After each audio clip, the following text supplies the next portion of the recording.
Hey,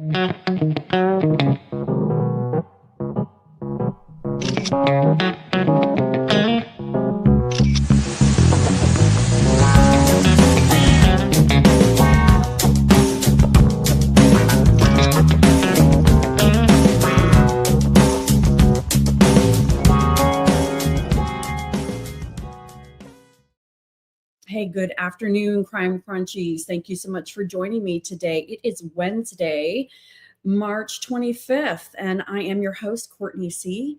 I am a 27-year veteran of the media, and I'm so happy to be able to now bring you Crime Crunchies. Please remember to subscribe, like, share, comment, jump up and down, twirl around, all of those good things. I'm a new channel. I'm working on 10,000 subscribers is my goal. So I really appreciate everyone's support. And again, thank you so much for joining me. Today, we're talking about Nancy Guthrie. I believe we are on day 52. Today, 52. 53. I need to make sure I have that labeled right. 53. And we have a preview of Savannah Guthrie's first interview since her mother went missing on February 1st. And I'm going to play the preview that we have available. It's going to be airing over 2 days, Thursday, tomorrow, March 26th, and then they're going to finish it up Friday, March 27th. So we've got 2 days of interviews that Hoda Cobb is conducting with Savannah. And I can tell you, watching the preview, it's just, I mean, it's bad. I can't even imagine. So let me play you what we've got. Let me share my little happy screen. A little happy screen. Bloop. And then we're going to be talking about some of the latest updates and then some goodies about Sheriff Nanos, our favorite, America's favorite sheriff. Please remember to tell me where you are from. I love seeing where everybody is from, and let me know how your day is going also. All right, so this is an email I got from People Magazine this morning. Savannah Guthrie breaks down in emotional first interview. Since her mother's disappearance, I will not hide my face. Guthrie sat down with Hoda Cobb for a pre-taped interview, which will air on Thursday, March 26th and Friday, March 27th.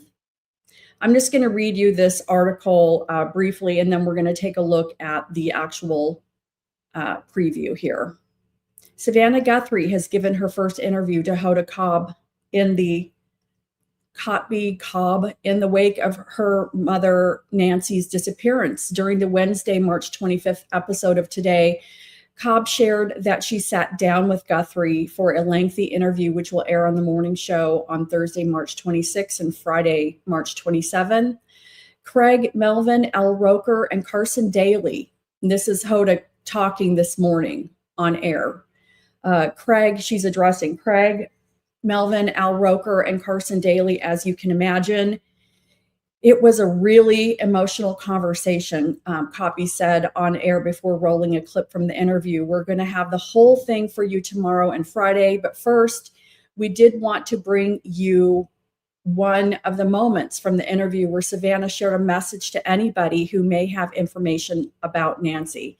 In a clip from the conversation, Guthrie said to Copy through tears, somebody or someone needs to do the right thing. We are in agony. We are in agony. It is unbearable. Let me go to their Instagram page because they have a few clips. So let's play the first one. We are in agony. Mm-hmm. Yeah. We are in agony. It is unbearable. Mm-hmm.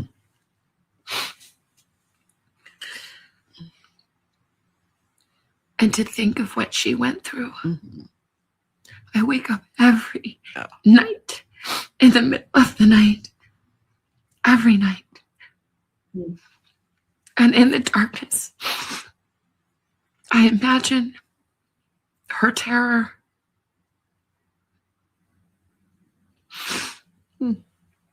And it is unthinkable, but those thoughts demand to be thought. Yeah. And I will not hide my face.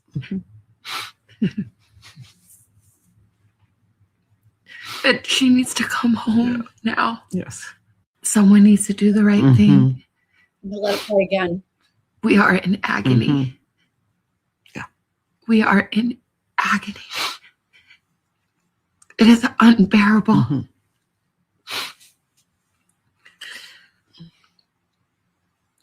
And to think of what she went through. I wake up every night, in the middle of the night, every night. And in the darkness, I imagine her terror. And it is unthinkable, but those thoughts demand to be thought. Yeah. And I will not hide my face.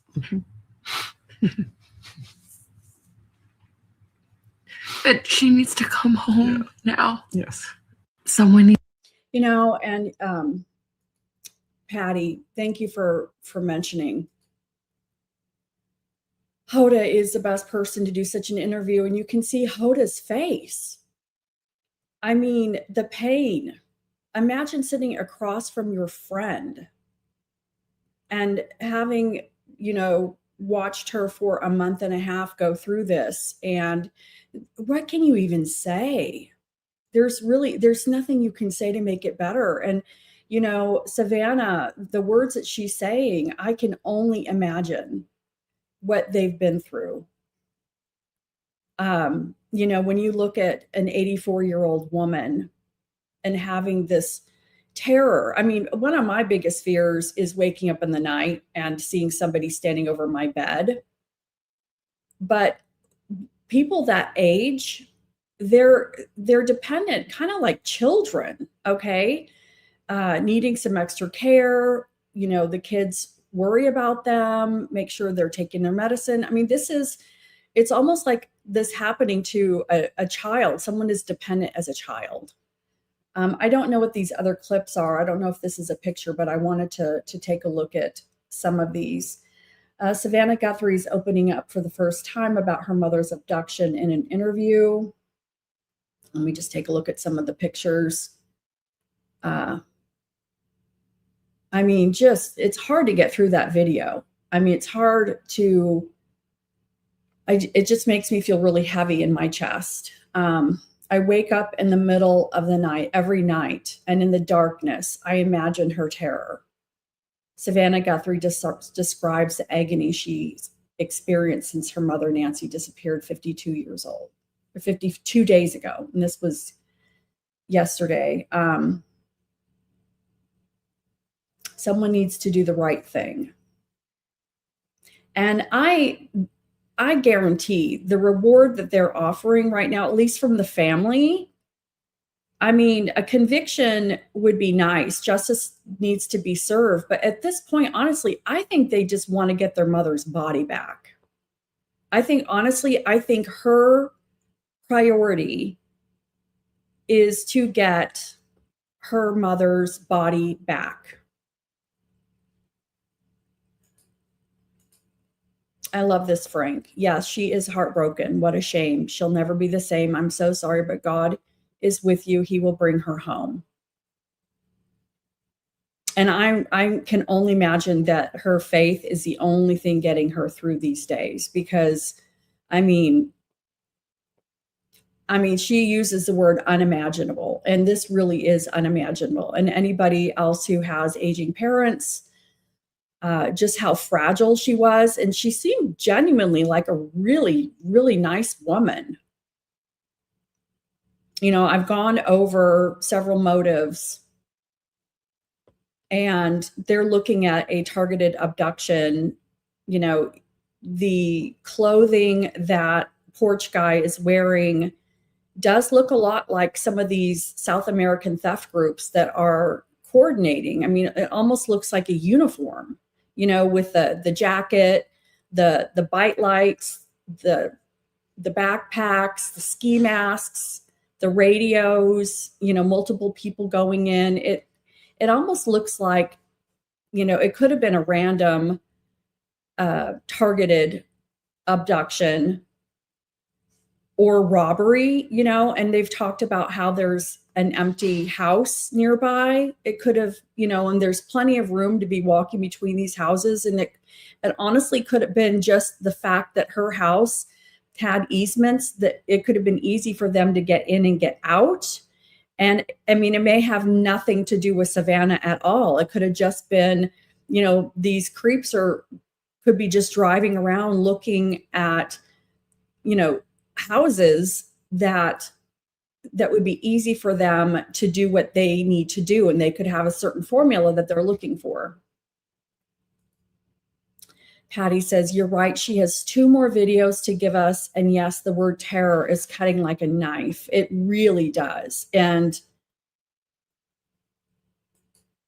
I mean, their lives are changed forever. Their trust in humanity is gone. I hope that I hope Savannah goes back to work. I'm so glad that she's just now getting out there and talking about it. I hope she goes back to work so that she can start healing her soul in some way. But it would be really hard because she mentally, she could be just really messed up right now. And I hope they're getting therapy. This is like a PTSD type scenario here for sure. And I can imagine that they may need to be in therapy for a very long time. Let's see what. Gut-wrenching to watch someone you love so much be still post 50 days of this tragic event in this tortured limbo state. That's exactly where it is. Yet to still show so much resilience and grace among it all. Yeah. And she will, she explains too, and you'll hear tomorrow, it's like no one's stealing her joy. Right. So you'll see both sides of that. So knowing that her faith is so strong, that's what sustained her out. Her through. That's but it. no closer to closure. It's been so long to see our friends still so tortured this far after this horrible event. And her brother and sister too. Yeah. But to her point, our only hope right now is that someone who is watching, someone who is listening, does the right thing, picks up the phone. Gut-wrenching to watch someone you love so much be still post 50 days of this tragic event in this tortured limbo state. That's exactly where it is. Yet to still show so much resilience and grace among it all. Yeah. And she will, she explains too, and you'll hear tomorrow, it's like no one's stealing her joy. Right. So you'll see both sides of that. So knowing that her faith is so strong, that's what sustained her out. Her through. That's but it. no closer to closure. It's been so long to see our friends still so tortured this far after this horrible event. And her brother and sister too. Yeah. But to her point, our only hope right now is that someone who is watching, someone who is listening, does the right thing, picks up the phone. Gut-wrenching. Well, and I have to say that Jennifer Coffindaffer, who's an ex-FBI agent, she's kind of been getting on this bandwagon of working to get the billboards either added to with different creatives. And I completely agree with this. I can't believe that there isn't somebody who had thought about this originally. The fact that the billboards are just showing a picture of Nancy and a phone number, that's not going to make anybody call. Let me pull up Nancy Guthrie billboards. Because these billboards are, I'll just pull up an image. There's nothing to these. There isn't anything that talks about it. It doesn't say, it says missing. How about abducted? How about taken? And if they're wanting somebody that knows about this to call in, this doesn't look like a very friendly message. This sounds like if I call in, I'm going to get into some kind of trouble here. And why would I do that? Why would I call in somebody if I even heard? And these guys that went in the house probably don't even know Nancy's name. So this billboard is a waste of somebody's media spend. And so Jennifer Coffindaffer is working to get billboards put up that are going to have images of Porch Guy, aka I call him Walmart Wrangler, but Porch Guy is kind of sticking. And have you seen this man? He abducted Nancy. And to me, if we're wanting somebody who can recognize him, that's what we need. We need pictures of Porch Guy put up on these billboards and maybe some information. Do we even want to use the FBI number? I guess Jennifer, being ex-FBI, did call the FBI and ask if it was okay if she did this. They said yes. Somebody had reached out to the family. The family had even talked about this. This isn't the first time somebody's mentioned this. It seems pretty obvious, but even the family had wanted to get Porch Guy up on these billboards. And so the family's like, yeah, somebody just do something, please. They're in favor of it. FBI says yes. Well, apparently watching Surviving the Survivor last night, he had Jennifer Coffindaffer on as part of his panel. And apparently our favorite dude, Pima County Sheriff Nanos, has commented that he's heard about a GoFundMe that Jennifer Coffindaffer had talked about, maybe putting together a GoFundMe where people could donate money. So if we needed money, people could donate to it and pay for these billboards that really need to go up.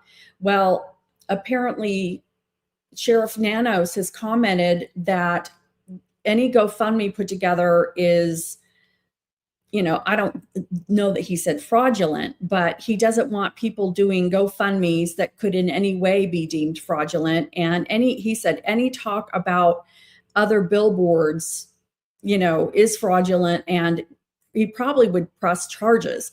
So somebody trying to do the right thing with these billboards and getting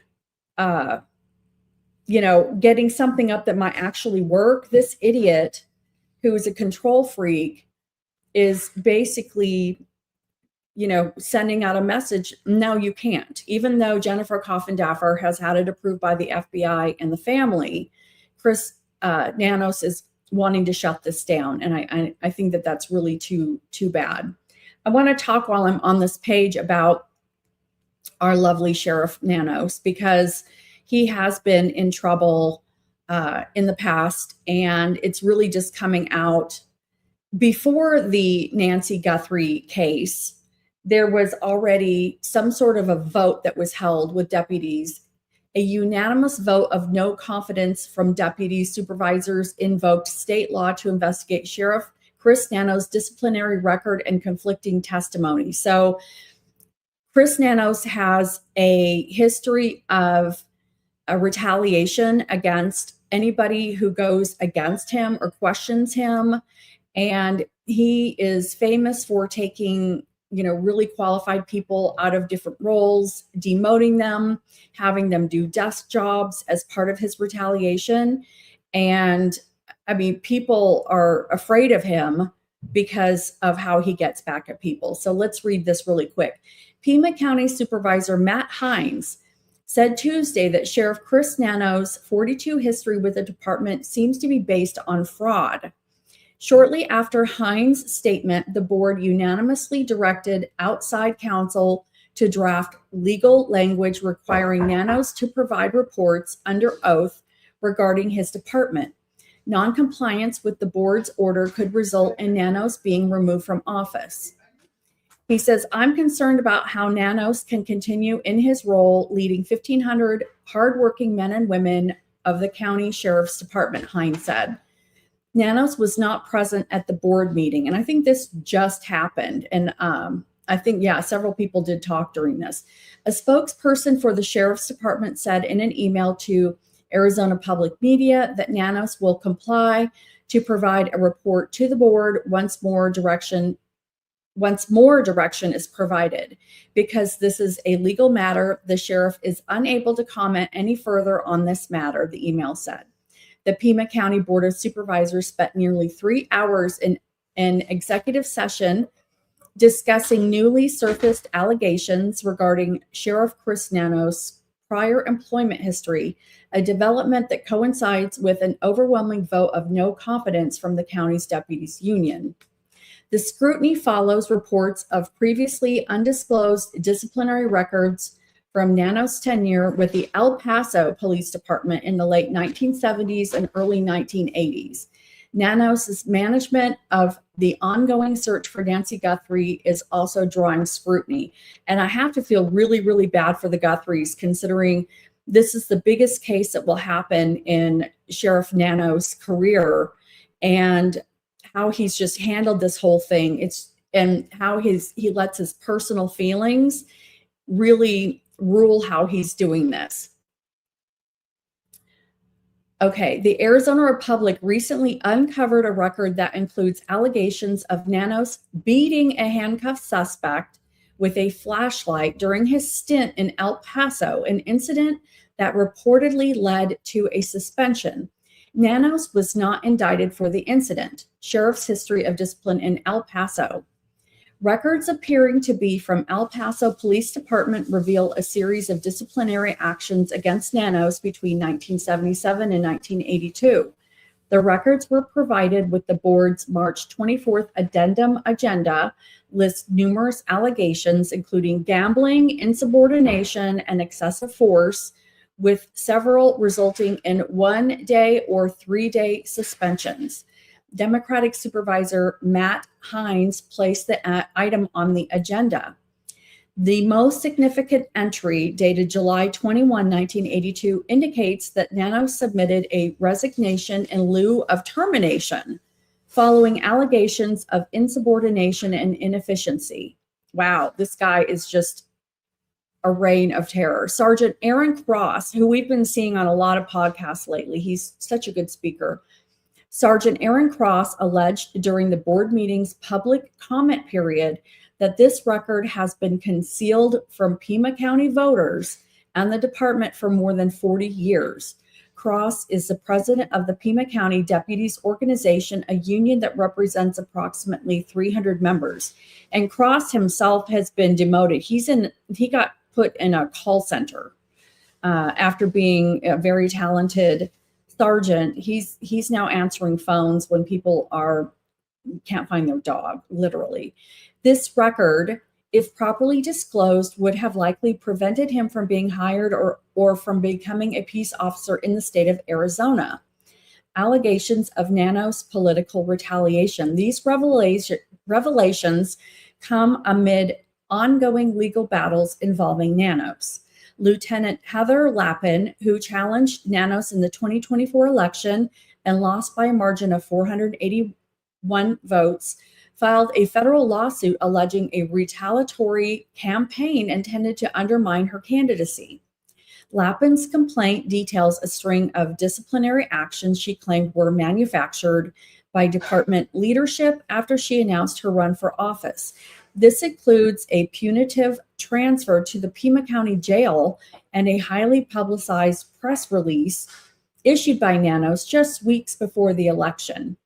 In that release, Nanos accused Lappin of colluding with a journalist to facilitate payment to an inmate in exchange for a news story, an accusation Lappin and the involved publication Arizona Luminaria have both denied. Cross also filed suit against the sheriff. Cross was placed on administrative leave in October 2024 after participating in an off-duty protest while holding a sign that read, "Deputies don't want Nanos." PCSD leadership claimed Cross was appearing equipped like a law enforcement officer during the political activity. According to Cross, the Pima County's Deputies Organization voted unanimously to call for Nanos's immediate resignation. He has lost the faith of his deputies and the community, Cross told the Board of Supervisors. His past renders him unfit to wear the badge. Hines requested that the board hold an executive session Tuesday to seek legal advice regarding reported issues concerning Sheriff Nanos's work history and apparent related false statements. In a December 2025 deposition supplied with the board agenda, Nanos acknowledged receiving discipline during his career, primarily for being what he described as a not very good driver. Wow. He denied ever receiving a discipline that rose to the level of a suspension. The newly surfaced El Paso records, however, appear to contradict that testimony. And if you haven't heard, Nanos is also accused of having his resume with weird dates on the current website for PCSD right now. So, you know, when you're a bad egg, you kind of have to, you know, pencil in, erase things, edit in order to just keep a job, I'm sure. Records list multiple incidents resulting in suspensions between 1977 and 1982. Specific entries appear to contradict Nanos' testimony. And again, he said that he only discipline he has received during his career, primarily for being what he described as a not very good driver. Okay, so that's his story. So here's the record. In El Paso, July 3rd, 1979, a shot fired incident resulting in a suspended one-day disposition. So there's a suspension. July 9th, 1979, this is 6 days later, off-duty contact gambling resulting in a suspended one-day disposition. May 27th, 1980, this is the next year, a violation for failure to assist resulting in a suspended 10 days disposition. March 1st, 1982, insubordination resulting in a one-day suspension disposition. March 2nd, 1982, inefficiency resulting in a 3-day suspension disposition. So this is in over 2 days. And then in June of that year, 1982, habitual tardiness resulting in 2-day suspension disposition. Recent reports from the Arizona Republic also prompted Nanos to amend his online resume after it was revealed he had misrepresented key details of his work history in El Paso. While his original resume claimed he served with the El Paso Police Department until 1984 and had been promoted to the rank of detective, official records indicate he actually resigned in 1982, and that was probably so he wouldn't get fired. The department has characterized these inaccuracies as administrative and clerical errors, maintaining that the resume was not intended to mislead the public. And I believe that the resume was completely intended to mislead the public. Nanos initially dismissed the investigations into his background as a hit piece, but the department eventually corrected the dates on its website following the reports. Wow. I don't think if they changed and edited the dates, corrected the dates, that's not a hit piece. Despite the revisions, department spokesperson Angelica Carrillo stated that Nanos has demonstrated a steadfast commitment to professionalism throughout his 4-decade career, and the department has declined to offer further information regarding his disciplinary history in El Paso. And if silence does not mean that they are supporting him, silence means that they can't, because they have a sheriff who is not worth anything. Patty, he handled it very poorly. Absolutely. Completely agree. All right. So that is one thing I wanted to talk about. Let's play this. Arizona Sheriff and Nancy Guthrie case urged to resign after no confidence vote. Let me over. Let's listen to what News Nation has to say about this.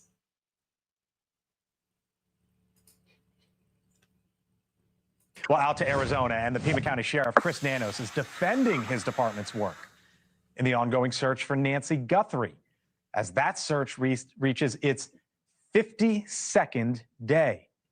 No arrests, solid leads, or suspects, at least that we know of. Former employees now speaking out with their concerns as the Pima County Board of Supervisors gathers today. Our Brian Enton, of course, on this one, has the very latest for us this evening. Brian? Yeah, Blake, the sheriff in Pima County is really in hot water. Obviously, the nation has gotten to know him because of the Nancy Guthrie investigation, but it sounds like there have been issues in Pima County for months involving him. And now there are questions about whether he lied about his resume, questions about his previous job in El Paso, Texas, and whether there were issues there that he did not disclose when he got his job at the sheriff's office. There's a meeting happening right now with the Board of Supervisors in Pima County where they are trying to come up with a possible plan to essentially throw him out, although that's difficult because he's an elected sheriff. There's a recall that is also a possibility where they would take it back out to the voters. A sergeant with the sheriff's office, who is the head of the union, says they just had a vote and there was a 100% vote of no confidence from every single deputy, hundreds of deputies that are in their union. Listen to what that sergeant just said at the meeting. The 300 deputies I represent speak with one voice. Chris Nanos must show the integrity he once swore to uphold. He must show the dignity that the office requires. He must resign. So the sheriff, Blake, has said, look, he hasn't done anything wrong in terms of the Nancy Guthrie investigation. He says he stands by all of the decisions he's made, but there's still no suspect, no arrests, and a lot of questions still about early on whether he cleared the crime scene too quickly and also whether he was reluctant to get the FBI involved. Blake. So Brian, I mean, look, this is a live look there in Tucson. This is local government. Right? You elect an official. If you think that person is not doing a good job, you go down to the, you have a meeting, you have a hearing. I heard you on the vote of no confidence. That's kind of the way local government works. There's a recall effort in place. I bring it up because at the end of the day, is it still only up to one person, his future, and that being the sheriff himself? Yeah, it's possible, he could choose to retire or resign, although just based on what I know about him and my interactions with him, I don't sense that that is going to happen. And he's elected. I mean, you're right. Yeah. I mean, this is our process. He's an elected sheriff. He wasn't appointed by the commission. I mean, he was elected by the voters. So it seems at the end of the day, this recall is really going to be the only way for them to throw him out. He only won by 400 votes last time, though, by the way. So it was a very, very close election when he was elected. How long is he in office still? He's still got 3 more years. Wow, 3 more years. All right. That's crazy. We've got a comment from Ronald. Look at Brian's video of the porch and tell me if you see a print in the shape of 6 diamonds, 2 rows of 3. It's definitely not an organic shape. It looks like Bozo might have stepped in blood after all. Looks oddly like the bottom of a pair of Vans. Well, let's just go to Brian Enton. I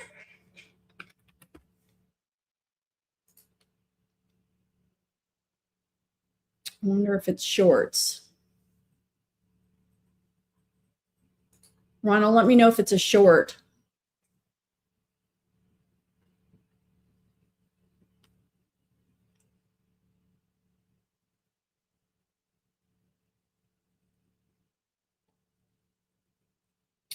Let me see.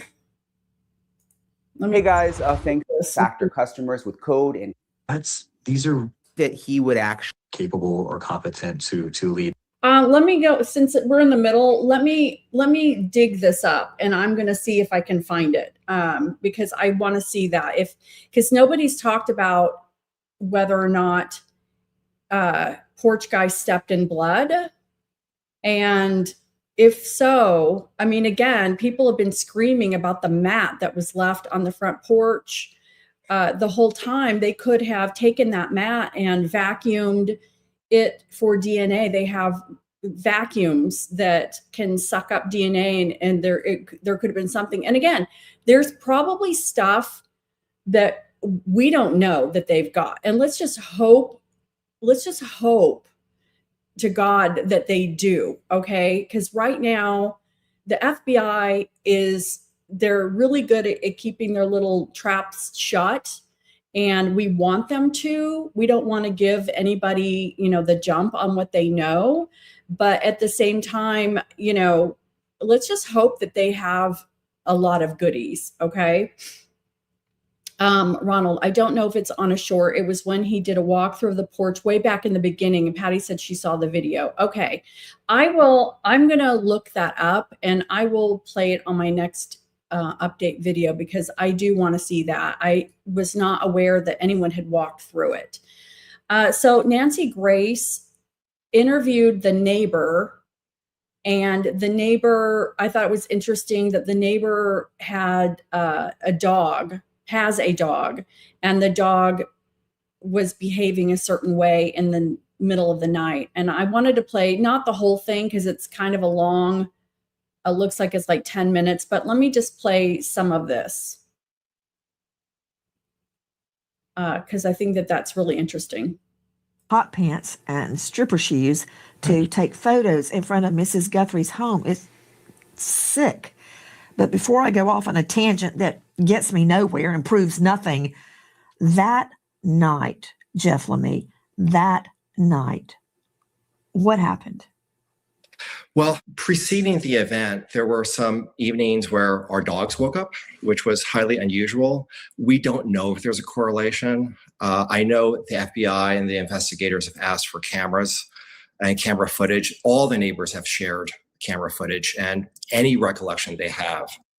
But the next day, we were surprised when there were helicopters above flying through the neighborhood, a large response of sheriff's department, a volunteer crew of community members who do rescue in the mountains of hikers who came and scoured the neighborhood. And initially we were wondering what was going on. And then we found out it was our neighbor, which obviously is horrible. You stated that you live 4 homes down from Mrs. Guthrie. Is that correct? Yes. Okay. Now, your dogs often, as does mine, want to go out in the middle of the night to use the bathroom. That night, did your dog go out? Yeah, that was where actually I sort of, one of our dogs I have to rouse in the morning is a deep sleeper. There were some nights in question where the investigators have asked us about certain evenings and if we've seen anything unusual. And once again, it could be coincidence, it could be nothing. I'm not an investigator, I'm a lay person.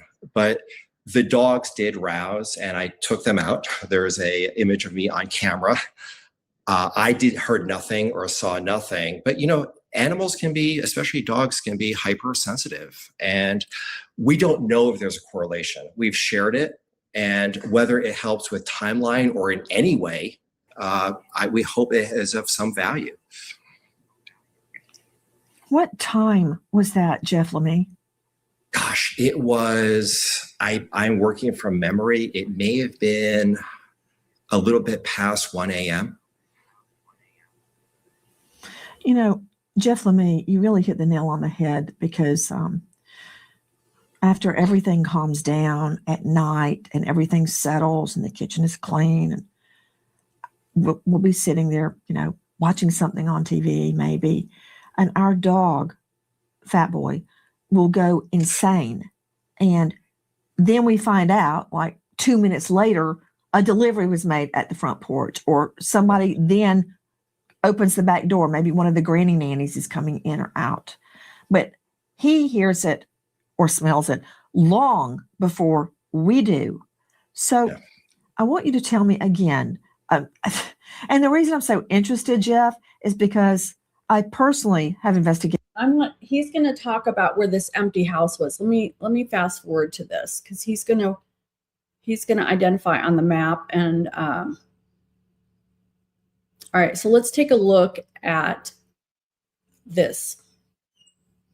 I'm trying to digest this. We see the red marker on the screen on her home. Yeah. So you go forward, which in this picture would be up. You'd make an immediate right and then your first right and go 1, 2, 3, 4 houses away. 1, 2, right? 3. Yes. Yes. Perfect. Perfectly said. This home. Got it. It's kind of a little square with the driveway to its left. I see. I see actually what would be the cut through. See it behind your home?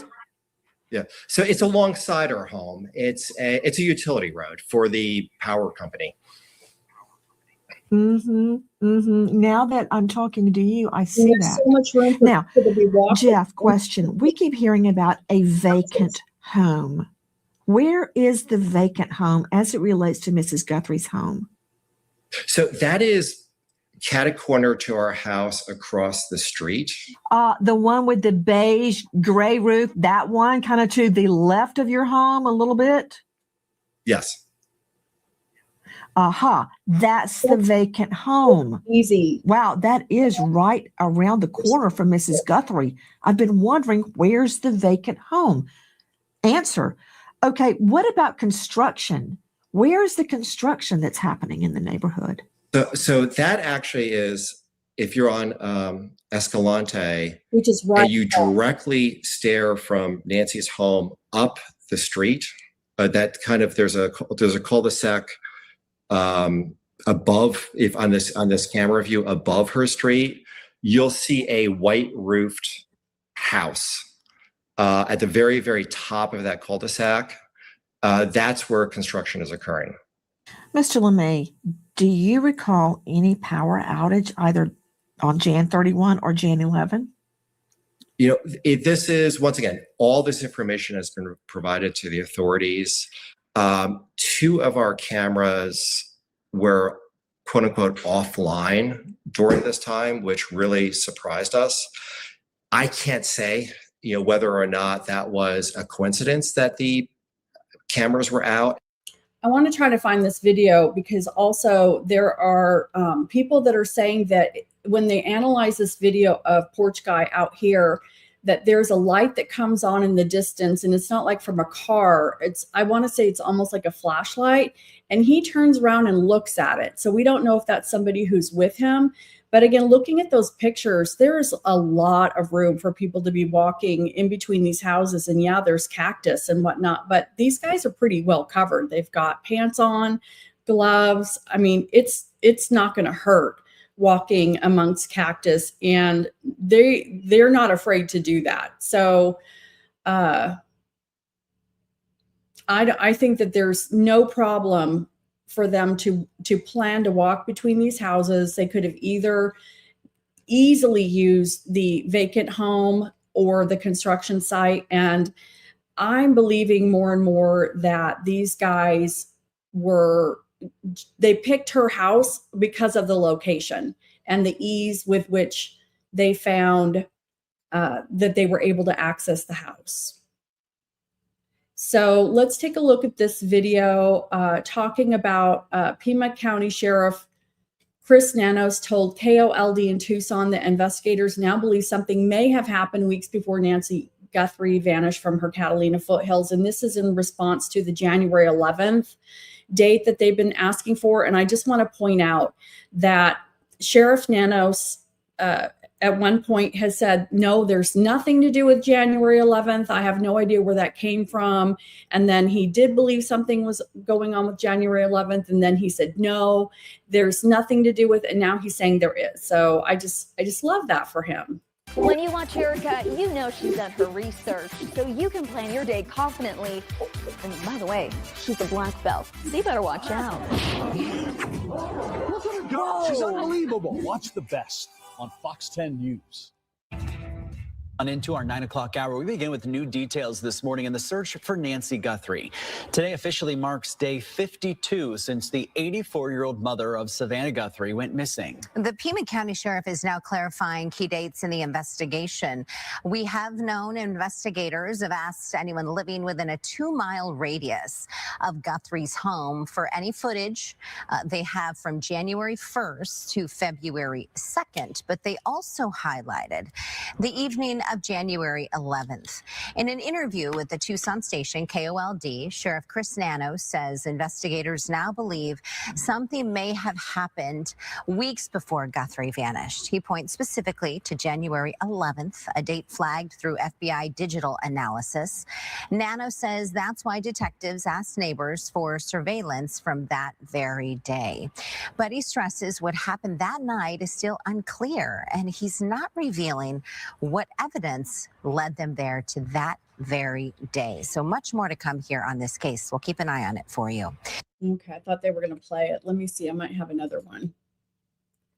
All right, let's take a look at this guy. This time, Pima County Sheriff Chris Nanos explaining the significance of January 11th, a date 3 weeks prior to Nancy Guthrie's abduction that neighbors say investigators have specifically been asking about during their search, and that the Guthrie family also noted as a key day in a new statement shared over the weekend. The sheriff tells NBC News the date initially came from Google, the owner of Nest, which has been helping retrieve images from Nancy's doorbell camera. He says the company initially told investigators that this surveillance image of the suspect, where unlike in the others, he does not appear to be wearing a backpack, was taken on that day. But Nanos says Google later took that back and said they actually could not definitively peg the photo to January 11th or any specific day. He says it's for that reason he has maintained that it's still unclear if the suspect visited Nancy's home prior to the kidnapping on February 1st. He may have, and we're still looking into that. I just can't say with any clarity that, oh yes, on this day, this time he was there. NBC News has reached out to Google but not heard back. The FBI has also not commented on the timeline. It's now been 51 days since Nancy disappeared. In that new statement, Savannah and her family saying in part, "We desperately ask this community for renewed attention to our mom's case. No detail is too small. It may be the key. We miss our mom with every breath, and we cannot be in peace until she is home." Liz Kreutz, NBC. So again, he's saying now that Google told them that there wasn't anything significant. All right, so here's something from yesterday. Nancy Guthrie case, Sheriff Nanos shares update on workable DNA, and this is definitely a hot topic. Let's see what he has to say. Of Nancy Guthrie, the 84-year-old mother of Today Show host Savannah Guthrie. Here's a look back at how we got here. Nancy Guthrie was last seen on January 31st after she was dropped off at her home in Tucson, Arizona. Hours later, her doorbell camera and pacemaker app were disconnected, and a motion sensor detected movement outside her house. Her family and authorities later learned she did not show up for church. The next day, Pima County Sheriff Chris Nanos told reporters that he believed Guthrie had been abducted. Investigators later revealed a ransom note demanding payment in Bitcoin. Nearly 10 days after she vanished, investigators released surveillance images. Get off of here. Let me see if the video's down here. Workable DNA. Let's see what it says. Pima County Sheriff Chris Nanos said investigators have DNA they believe is still workable in the case of Nancy Guthrie's disappearance. I just can't share everything I know, but I will tell you this. We have some DNA that we think is still workable, and we have to work that. Oh, thank God. I hope they do. The sheriff told journalists Bill Buckmaster on Friday, and we know the science. We know we have some labs around the country who are working really diligently to get there with this. We also know we have thousands of video footage that we still have to sort through. And that's good news. They probably, I think from what the neighbor said, everybody that has videos has submitted their video, which is great. Everybody that lives around her is really pulling together. So that is really good news. The only downside is if this is one of those theft groups from outside the country, they probably don't have any DNA in CODIS. That's a downside. But hopefully if they can get a full, panel of DNA, they can do some genetic genealogy on this. And maybe there are relatives. Again, we're basing it on hoping people have actually uploaded their DNA, and they have solved cases of somebody who was from outside the country that didn't have DNA in CODIS. We have successfully used genetic genealogy on those things before. So why it matters, Nancy Guthrie, the mother of Today Show co-host Savannah Guthrie, has been missing for more than a month. Blah, blah, blah. Alleged ransom notes. Yes, yes, yes. No. Nanos said in a news conference last month that there were clues at the crime scene indicating that Guthrie did not leave on her own. What to know? Yes, we know all of this because we are true crimers. Okay, so this is not, I think this headline is stronger than the article. So let's go on to the next And if you're just joining us, let me go ahead and play the interview teaser that that is very moving. And this is in regards to the interview on the Today Show that's going to happen over 2 parts tomorrow and Friday. So let's play this because this is just... Someone needs to do the right thing. We are in agony. Yeah. We are in agony. It is unbearable.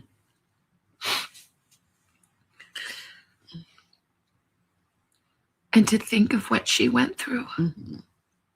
I wake up every night, in the middle of the night, every night. And in the darkness, I imagine her terror. And it is unthinkable, but those thoughts demand to be thought. And I will not hide my face.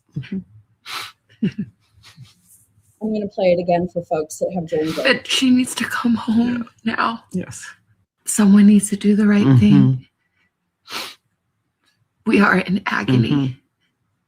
Yeah. We are in agony. It is unbearable.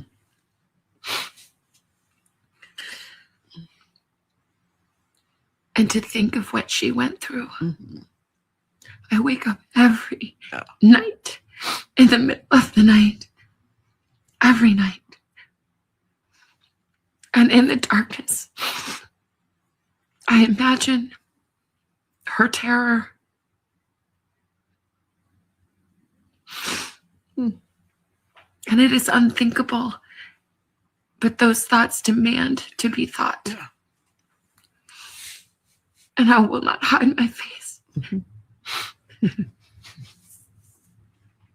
It's awful. I can't even imagine. And then I do want to play her coworker's response again. If you've just joined us, here is the panel of the Today Show talking about the interviews that are coming up, and their coworker, Savannah. Gut-wrenching to watch someone you love so much be still, post 50 days of this tragic event, in this tortured limbo state. That's exactly where it is. Yet to still show so much resilience and grace among it all. Yeah. And she will, I mean, she explains too, and you'll hear tomorrow, it's like no one's stealing her joy. So you'll see both sides of that. So we're knowing that her faith is so strong. That's got to be. That's what sustained her out. Her through. I mean, that's but it. no closer to closure. It's been so long to see our friends still so tortured this far after this horrible event. And her brother and sister too. Yeah. But to her point, you know, our only hope right now is that someone who is watching, someone who is listening, does the right thing, picks up the phone. Gut-wrenching to watch someone you love so much be still, post 50 days of this tragic event, in this tortured limbo state. That's exactly where it is. Yet to still show so much resilience and grace among it all. Yeah. And she will, I mean, she explains too, and you'll hear. Yeah, completely tortured, absolutely tortured. You know, if this is somebody who was obsessed with Savannah and wanted to hurt her, I mean, yeah, challenge accepted. He definitely has really, really hurt this family and, you know, the country. People really genuinely hurt for her. Let's see. Ronald is saying that in the porch guy video, just after he uproots the plants, Ronald is saying that it looks like he may have walked through some of the blood. And again, I have a theory of the porch guy. I think that video may not be of him arriving. I suspect that that's them preparing to leave. And again, whether they meant to abduct her or something bad happened and they ended up having to take her because, you know, these guys are sophisticated enough. They had a system, they did recon. I believe it's a walkie-talkie. My personal opinion, it's all speculation, but I believe that they had a plan. They may have targeted that house just because of where it was and their access to and from the home. I believe that there's definitely at least 2 or 3 people I think that they came in through the back door from probably, it could have been from coming from that empty house, and that there was at least one other person still in the house when you see Porch Guy getting that camera done. If they didn't intend to abduct her, if there was a scrabble or she scratched somebody and got their DNA, they are like, okay, well, now we have to take the body because she has DNA on her, and the easiest way to get her out is possibly through the front door, which is closest to the circle drive, where they could pull the car up using the walkie-talkie with the getaway. You know, there's the image showing the light behind the guy. It could be someone in the car or somewhere around sending him a signal. But I think that that video is of them getting ready to leave with Nancy. And so the way that they carry her out and the blood on the ground makes perfect sense that they would have walked through the blood. And Nancy Gray show, the dogs were onto some. I absolutely do. With the video that we just watched, where the neighbor talks about how the dog typically sleeps through the night and was at the back fence and was looking right toward Nancy's house. Dogs are so smart. They can smell, they can hear so much more than we can.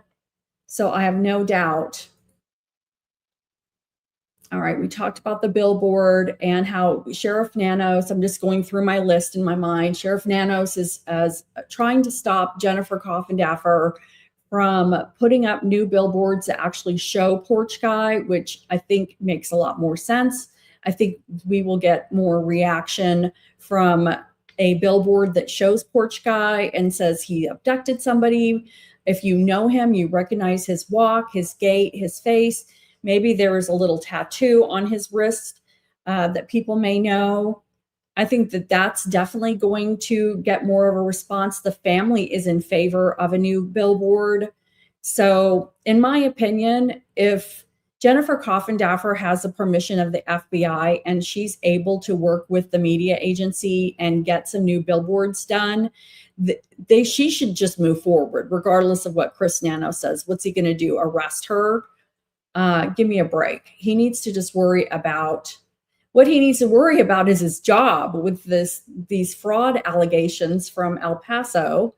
I'm going to go through and find Brian's video from the very beginning. So I will do that. And if anybody does find it, please comment below and link the video that you're talking about, because I do want to take a look at the shoe prints.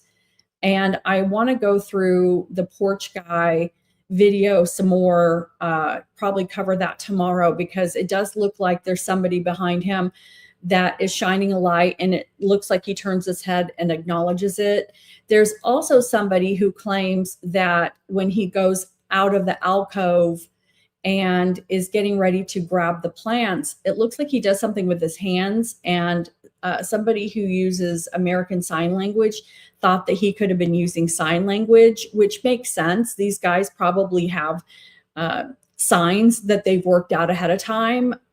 And Megyn Kelly showed videos of South American theft groups that wear the same kind of clothes, okay? It's like there's a playbook with the little backpack, with the gloves, with the ski mask, you know, covered from head to toe, the type of lights that they use, walkie-talkies, working in groups. This is going on in our communities. And I mean, I definitely am thinking that this could definitely be more of an organized group that wanted to rob Nancy. And again, how she ended up leaving, you know, I don't know if they intended to abduct her. I really think that they probably just wanted to steal from her. And again, I go back and forth. All right. This is one day I'm like, no, it's not a robbery gone wrong. One day I'm thinking it's a obsessed fan of Savannah's. Then the next day I think, no, it's a targeted abduction for ransom. Then the next, I mean, nothing in this story makes any sense. And so I'm grasping at straws just like everybody else. So, I mean, I do go back and forth. But again, just how vulnerable Nancy was, and just trying to imagine myself being in Savannah's place with just the worry. And I would be that person that would constantly go through my mind what my mother experienced. I would be the person who would put myself in that shoe, and it is torturous, and you don't want to go there to that hard place. But I'm one of those. I would be like Savannah. I would end up going there, and I would just relive what my mother went through over and over and over again until I made myself sick. Because again, older people in their 80s, they are vulnerable and they are defenseless, just like children. She could barely walk. You know, she had hearing aids, and just the terror of waking up to somebody in your room is scary for anybody. A healthy male would be, a young, strapping young man would be terrified in that situation. So I really feel so badly for them and what they're going through, and the fact that they can't fix this. You know, there's so many things, even your worst day, usually things can be fixed. This is something that nobody can fix. And, you know, Hoda sitting across from her friend, what do you even say? How do you comfort your friend? How do you comfort your friend? There's just no words. You know, like when somebody loses a parent or a loved one, it's like, there's nothing I can say who can make this person feel better. But in this particular situation, all you can do is sit and listen and just have your heart break along with them. And just because, I mean, they all knew her mother, you know, they were friends. They are friends. All right, let me just go through my goodies and make sure I've covered everything. Latest updates. Let me just read through this really quick so that I don't miss anything. Tucson, Tuesday, yesterday marks day 52. We are on day 53 today in the search for Nancy Guthrie. What authorities believe. The family has renewed their pleas. They have put out another message asking for people to, you know, again, go through your journals, look through your videos. Security expert and former FBI special agent James Hamilton, founder of Hamilton Security Group, joined Fox 10 to discuss a theory of what happened. I think I played this one the other day. Sheriff Nanos is facing a recall effort. I can just picture him working out at the gym, looking at himself, and then riding around his little Corvette. He must think he's hot. Michael Ruiz, he's a Fox News Digital. He's been on the ground. A PCSD spokesperson tells me the department has no info regarding today's reports of a possible home invasion broadcast over police scanner radio last night and whether it's connected. Let me look at this. A PCSD spokesperson tells me the department has no info regarding today's reports of a possible home invasion broadcast over police scanner radio last night and whether it's connected to the Nancy Guthrie case. The codes are different than what our department uses, which leads me to believe this is from another agency. All agencies are still fully functioning. Oh, this is from March 16th. Sorry, guys. I don't know why they're using it in a new article. All right, let's see what Ronald says. Brian Enton, Brian's video on YouTube, on the scene, more video surfaces in Nancy Guthrie case as investigators question who is in charge. Third tile from the door, just before the mat to the right. I'm going to pull this up if you guys want to hang on. Let me go back to Brian Enton. On the scene, more video surfaces. All right, let me go to videos. Let me find this. On the scene. Thanks, Ron. And this is from a while ago. So let me go down here. On the scene, as subject, more video surfaces. Okay, let me go. On the scene. I see a couple on the scenes. On the scene, more video surfaces. On the scene, more video surfaces. All right, hang on, you guys. I'm going to find it. On the scene, more video surfaces. Hold on. Here we go. Hey guys, thanks so much for checking out my show. I really, really appreciate it. Please click to subscribe. Really appreciate all your support. I am here outside Nancy Guthrie's house in Tucson, Arizona. It's now day 2. Let's before the mat to the right. How far apart? Look at We're trying to figure out the height of the person who was seen in the surveillance video. I also want to mention before I get any deeper into what I've seen today from the investigation, Savannah Guthrie did post a new video on her Instagram, and it's just so heartbreaking. It shows just older videos of her mom, surveillance photos and videos, and then use this forensic height board to try to determine how tall the person is. I'm also wondering if they were possibly looking at blood, doing more testing on the blood, how far apart the blood droplets were. Because remember, we went up there and got the video of the blood. All right, let's stop here. All right. Third tile from the door, just before the mat to the right, right here. Okay, hold on. Third tile from the door, just before the mat to the right. Maybe this is the third tile. You're saying that there's some diamond spots. Let me keep playing this. Before, when they right there. Is this what you're talking about?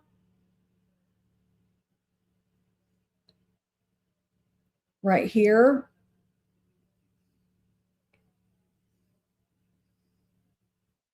So what Ronald is saying is that these are in a pattern like a shoe. All right, let me keep going. They opened up the crime scene the first time, but they it wasn't like right there. Let me keep like a pool of blood, if you guys remember. It was like blood droplets in different places that went. All right, I'm seeing droplets from the door all the way out to near the driveway, and we don't know if the blood droplets were, because remember, we went up there and got the video of the blood before when they opened up the crime scene the first time, but it wasn't like a pool of blood, if you guys remember. It was like. Is this what you're saying right here? Blood.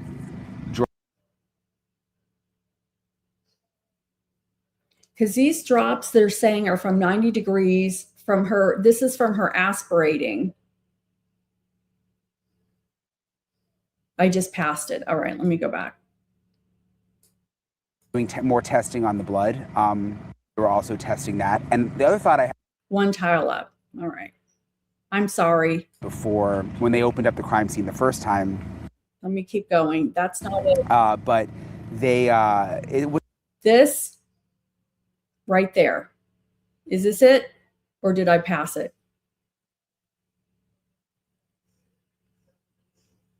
These. These 1, 2, 3.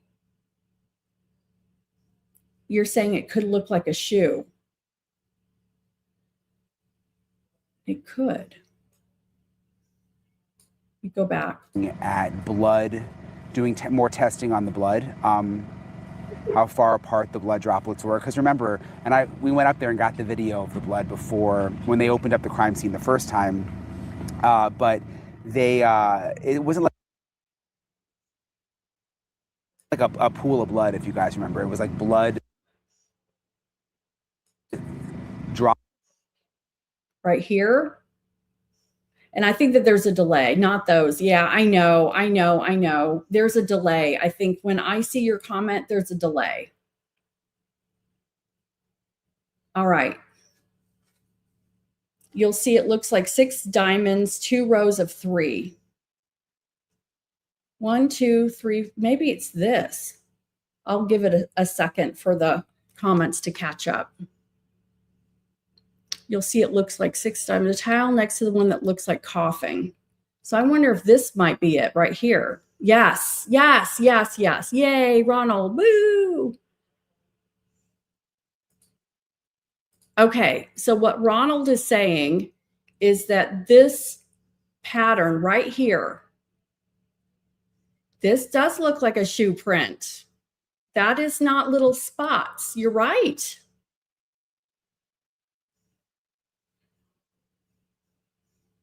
That does look like, it looks like blood was inside, you know, the plastic rubber on the bottom of the shoe.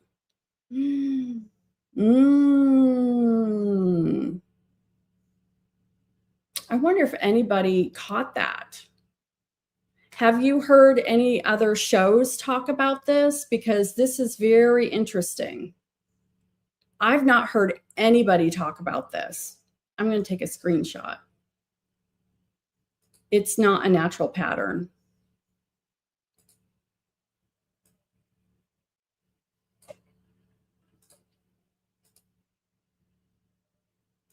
I'm going to save this because I have not heard. Yes, I haven't heard anybody talking about Ronald. Howdy. Interesting. That does not look like anything like this. I'll go back and how far apart the blood droplets were. Because remember, we went up there and got the video of the blood before when they opened up the crime scene the first time. But it wasn't like a pool of blood, if you guys remember. It was like blood. And then you've got that. And this does look like the shape under a shoe.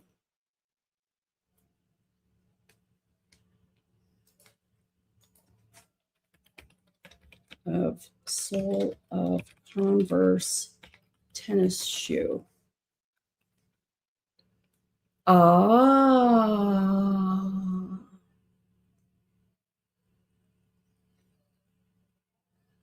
They're kind of like that, but you can see how they're like a waffle maker. It could be, for sure. No, it can. They're kind of touching. Later tonight, I'm going to do some armchair investigating the shoe. You do it, Patty. Do it. Because you're right, depending on how worn down, like the little waffle maker here is on the inside, if there's a lot of blood and he stepped in it, because supposedly there's blood in the house too. Vans Ultra Range EXO. Vans. Okay, I did the wrong one. Vans Ultra Range EXO.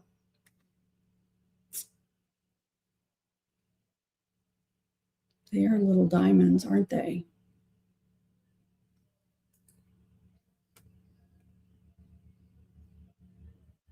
Vans Ultra Range aren't waffled. Okay. Yeah. Interesting. I think this bears looking into, guys. Look at that. And there's a little spot right here too.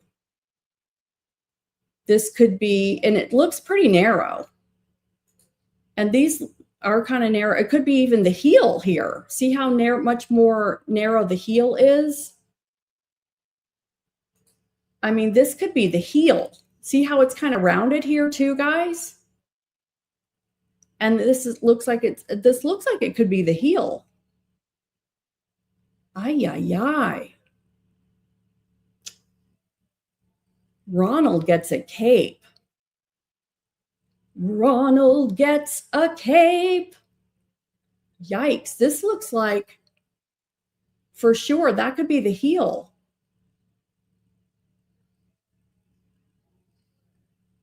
Interesting. I don't know. I think we need to get that out in front of some. I might share this with Jennifer Coffindaffer.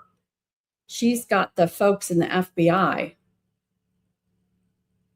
I don't even know if she'll read my message, but wow, that is really cool, Ronald. We just went down a little rabbit hole today, huh? Yeah, that's a good eye. Interesting. I don't know. I'm going to share that with, I'll see if I can message her on X or something. And I think we all need to share with whoever. I definitely think that's not a natural pattern. You're right, Ronald.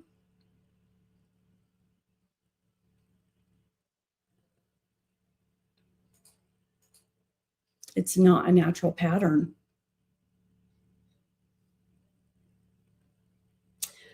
Wow, that just blew my mind. I'm a little speechless, guys. Okay, well, Ronald, you are the dude. I saw all types of patterns in the images of that shoe. Yes, it is something to look into, Patty, for sure.